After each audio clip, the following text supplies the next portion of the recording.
Hello dear students, once again good morning and welcome to my YouTube channel English by Rekha ma'am. Dear student, as you know in our YouTube channel we are going to discuss about a lot of things included in grammar section. उसी क्रम में हम लोग बात कर रहे हैं tense के बारे में और टेंस जो होता है वो हमारे ग्रामर सेक्शन का सबसे इम्पोर्टेंट टॉपिक होता है। चाहे आप फर्स्ट से लेके 12th स्टैंडर्ड तक जाओ आपको टेंस पढ़ना ही पढ़ना है। मैंने आपको प्रेजेंट टेंस बताया, पास्ट टेंस बताया और आज हम लोग बात करेंगे फ्यूचर टेंस के बारे में। जो फ्यूचर टेंस होता है इसके चार पार्ट होते हैं, फ्यूचर इंडेफिनिट, फ्यूचर कंटीन्यूअस और फ्यूचर परफेक्ट। आज हम लोग बात करेंगे फ्यूचर इंडेफिनिट टेंस के बारे में। सबसे बात करते हैं पहले फ्यूचर टेंस के बारे में, जिसकी हेल्पिंग वर्ब होती है विल या शैल। अब बात करते हैं इंडेफिनिट।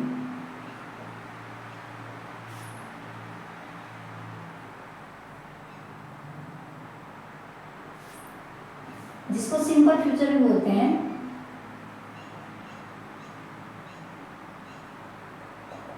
अब देखिए इसकी जो हेल्पिंग वर्ब मैंने बता दिया विल और शैल होता है, ठीक है, विल या शैल होता है। और इस तरह से जो इसका स्ट्रक्चर बन के आता है वो स्ट्रक्चर आपका बनेगा तो कैसे बनेगा, सब्जेक्ट प्लस विल या शैल प्लस विल या शैल प्लस V1 और प्लस ऑब्जेक्ट, यानी फ्यूचर इंडेफिनिट टेंस में क्रिया का प्रथम रूप प्रयोग किया जाता है, ठीक। और एक चीज और है, आई और बी के साथ हम हमेशा किसका प्रयोग करते हैं, शैल का। और आई और बी को छोड़ के यानी कि एक्सेप्ट दैट आई और बी, बाकी सबके साथ हम क्या करते हैं, विल का प्रयोग करते हैं, ठीक है। अभी बात करते हैं अफर्मेटिव सेंटेंस का एग्जाम्पल की। जैसे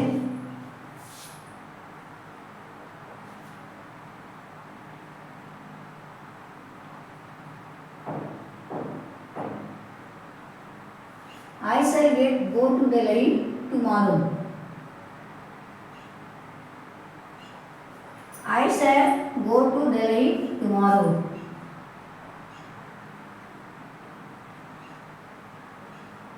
He will come here yesterday. और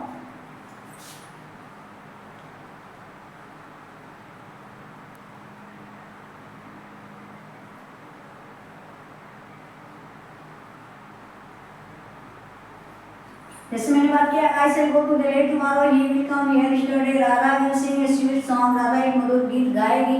और यहाँ पे इसकी एक पहचान होती है, जो हिंदी में अगर अर्थ निकालेंगे तो गा गे, गा गी गे, ये हिंदी में यानी कि मैं कल दिल्ली जाऊंगा, मैं कल जाऊंगा। गा और अर्थ में ही विल कम हियर यस्टरडे, वो यहाँ कल आएगा।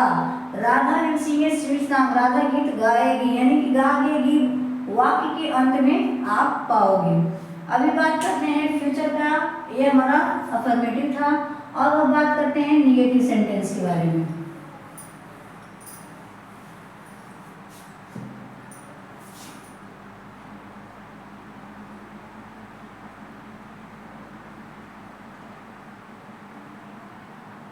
निगेटिव सेंटेंस का जो स्ट्रक्चर होता है,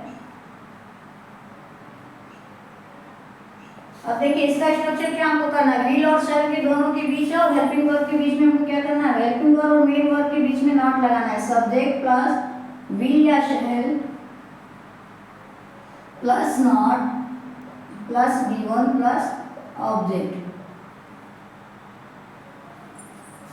ये हमारा है निगेटिव के लिए। जैसे एग्जाम्पल के तौर पर समझते हैं,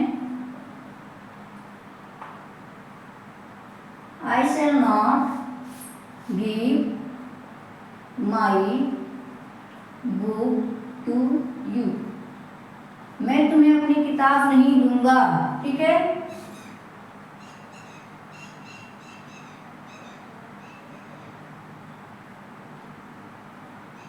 Radha will not sing a song, Radha गीत नहीं गाएगी, ठीक है।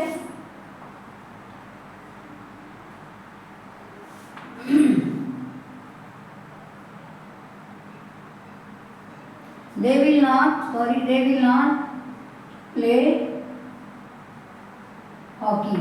ये आपका था 3 negative example. I shall not give my gift to you, Radha will not sing a song, they will not play hockey. वे हॉकी नहीं खेलेंगे।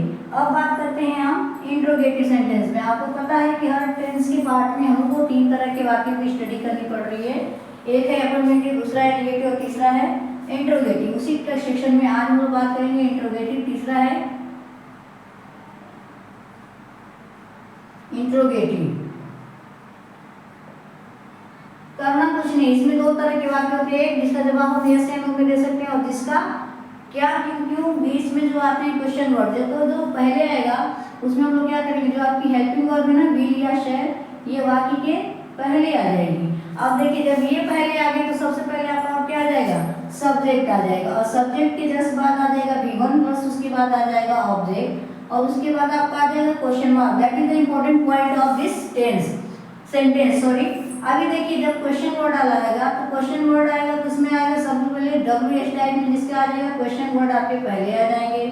क्वेश्चन वर्ड के बाद आपकी हेल्पिंग वर्ब आ जाएगी जो है विल या शैल है।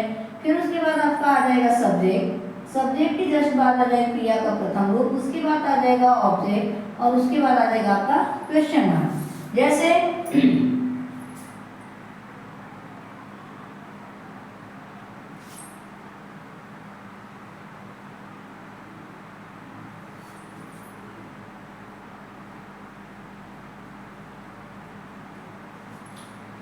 Will they play hockey tomorrow, क्या वे कल हॉकी खेलेंगे? अगर खेलेंगे तो हाँ यस या नो में, या नहीं खेलेंगे तो नो। अगर खेलेंगे तो यस, नहीं खेलेंगे तो नो। एक और देखिए,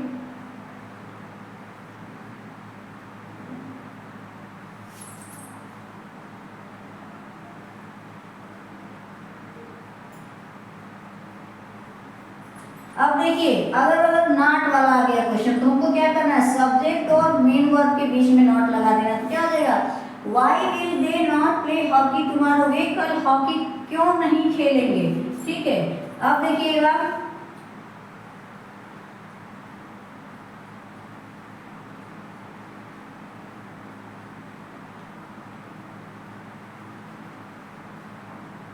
शैल I give my book to you, क्या मैं तुम्हें अपनी किताब दूंगा।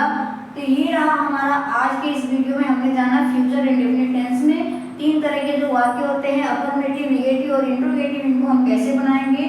आई होप आपको अच्छे से समझ में आ गया होगा। स्क्रीनशॉट लेना चाहते हैं तो ले सकते हैं। Till then thank you and good bye.